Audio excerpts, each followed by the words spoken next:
সব মিলে ভালো। প্রথম থেকে সবসময় বলি যে অনেকে আছে চায় কিন্তু হয় না, ওই দাদার মাধ্যমে আমরা রাখতে আসি। আর একটা অ্যাওয়ার্ড পাইছি, সেটা হচ্ছে কন্টেন্ট ক্রিয়েটর হিসেবে। তো আমি ছোটখাটো একটা কন্টেন্ট ক্রিয়েটর, যে আমাদেরকেও যে মানে যে সম্মানটা দেওয়া হয় তাতে আমরা অনেক খুশি এবং আলহামদুলিল্লাহ। কনটেন্ট ক্রিয়েটর হিসেবে অ্যাওয়ার্ড পেয়েছেন, দেখলাম আপনি আমার ভিডিও দিয়েছেন। হুম হুম। এটা নতুন এক্সপিরিয়েন্স পাইতো ওই অনুভূতিটা ছোট মনে হচ্ছে, বড়দেরকে যে দিতে পারছি এটা আমার অনেক গর্বের বিষয়। মানে মানে সেটা কতটুকু আসলে সম্মানিত বোধ করছেন এই জন্য? অনেক, মানে যেটা বলায় মানে বইলা প্রকাশ করার মতো না। আর আমি নিজে একটু শিখত, সেই কারণে কথা বলতেই হিমশিম খেতেছি। আমি অনেক অসুস্থ। ওই চট্টগ্রামের বন্যা হইলো না, তখন তো পানিতে ভিজে ভিজে আমাদের ত্রাণ সামগ্রী দিতে হয়েছে। তো সেই কারণে ওইখান এয়ারপোর্ট থেকে যে অসুস্থ হয়েছি, এখনো সুস্থ হয়ে নাই, অনেক অসুস্থ। একটু জানতে চাই, আমাদের গৌতম দাদার হাত ধরে অনেক ভালো ভালো কাজ করছেন, অ্যাওয়ার্ডে অংশগ্রহণ নিচ্ছেন এবং সামনে আরো কি কি অপেক্ষা করছেন? এটা সময় হইলে দেখা যাবে ইনশাআল্লাহ।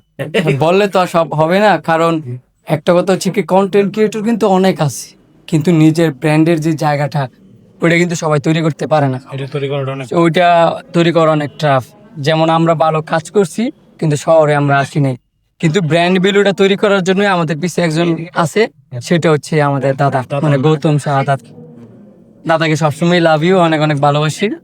এবং আমরা চেষ্টা করি, বিশেষ করে চাই, মানে আমরা সবাই, আর আমি তো সবসময় চাই, আমার কথা হচ্ছে যার সাথে আমি একবার সম্পর্ক করি মৃত্যুর আগ পর্যন্ত আচ্ছা, ওই সম্পর্ক থেকে দেখলাম যে গৌতম দা আপনাদের এলাকায় সম্ভবত গিয়েছে, একসাথে ঘুরছে, ডাবে পানি খাচ্ছে, মানে খুব না, না, না, এটা হচ্ছে আমাদের এলাকা না, এটা হচ্ছে নোয়াখালী। আমরা একটা ওপেনিং এ গেছিলাম, ওইখানে আমরা অনেক দুষ্টুমি করছি। আর দাদা তো বলতে গেলে এক হচ্ছে দাদা, দ্বিতীয় কথা হচ্ছে উনি হচ্ছে আমাদের বন্ধু।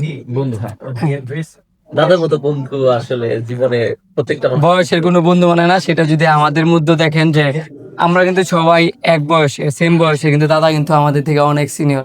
কিন্তু এটাই প্রমাণ করা যায় বন্ধুত্বের কোনো বয়স হয় না। আচ্ছা, একটু জানতে চাই, এখন আপনার শুধু কন্টেন্ট ক্রিয়েটর এবং সোশ্যাল মিডিয়া থেকেই ইনকাম করা হয়, মানে বেসিক জায়গাটা কন্টেন্ট ক্রিয়েটর যেটা হয়, ফেসবুকের ইনকাম তো কমিয়ে দিয়েছে অনেকে, বলে এখন ফেসবুক থেকে ইনকাম করা যায় না। কিভাবে চলছে আপনার? এখন আমি যেটা চিন্তা করি যে আগে দিতাম একটা ভিডিও, ধরেন $1, এখন দিই 4টা ভিডিও, তার মানে কি $4। তো ওই হিসেবেই আমরা ভিডিও অনেক বেশি করি, আগের থেকে অনেক দ্বিগুণ।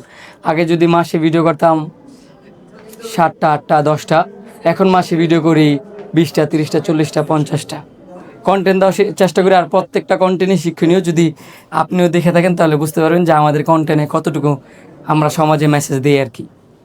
একটা মানুষ যখন উপরের দিকে ওঠে তখন তাকে টেনে ধরার চেষ্টা করা হয়, এবং আমরা দেখেছি আপনি এখন বেশ আলোচনায় আছেন, এবং এই মুহূর্তে আমরা সোশ্যাল মিডিয়ায় কিছু জায়গায় খেয়াল করেছি আপনার শুরুর দিকের কিছু টিকটক যে ধরনের ভিডিওগুলো করতেন, এগুলো অনেক বেশি সামনে আসছে এখন। এটা কি আপনাকে থামিয়ে দেওয়ার চেষ্টা, নাকি আপনার নেগেটিভ ভাবে তুলে ধরার এরকম কিছু মনে করছেন?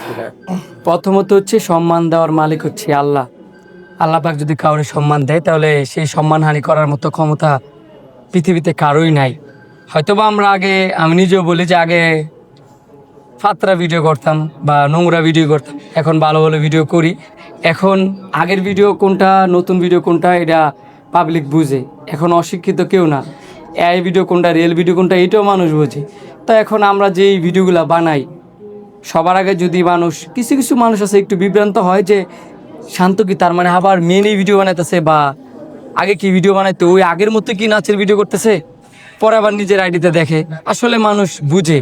আমাকে যতই মানুষ টানা ইস্ত্রা করে নামাইতে চাক না কেন, আমরা হচ্ছে পরিশ্রমী ব্যক্তি।